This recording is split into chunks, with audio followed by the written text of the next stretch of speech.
নমস্কাৰ বন্ধু বান্ধৱীসকল, স্বাগতম জনাইছোঁ আপোনালোকক মোৰ আন এটা নতুন ভিডিঅ'লৈ। আজি আমি গৈ আছোঁ অসমৰ এখন অন্যতম জিলা ডিব্ৰুগড় জিলালৈ, য'ত বহু পৰিমাণে চাহ খেতি কৰা হয়।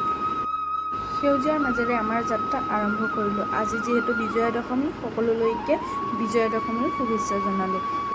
আজিৰ দিনটোতেই ধৰ্ম পুনৰুদ্ধাৰৰ বিজয় উদযাপন কৰা হয়, লগতে দুৰ্গা দেৱীক বিসৰ্জনো দিয়া হয়। তাৰপিছত আমি আহি পালোহি ব্ৰহ্মপুত্ৰৰ ওপৰৰ চতুৰ্থখন দলং বগীবিল দলং।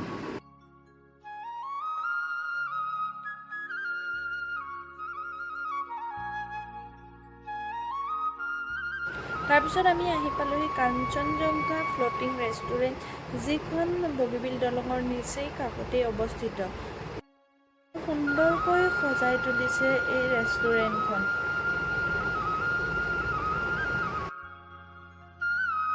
আৰু এয়া আমি তললৈ ৰেষ্টুৰেণ্ট ঘৰলৈ নামি গৈ আছোঁ।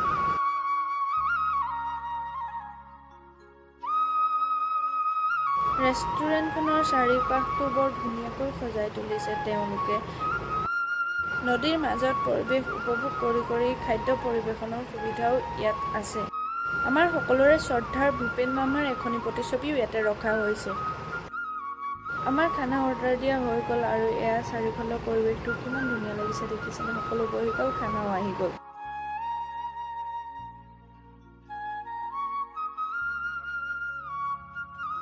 খাই বৈ ধুনীয়াকৈ বগীবিল দলঙৰ ৰাতিৰ দৃশ্য উপভোগ কৰি আমি ঘৰলৈ আহিলোঁ।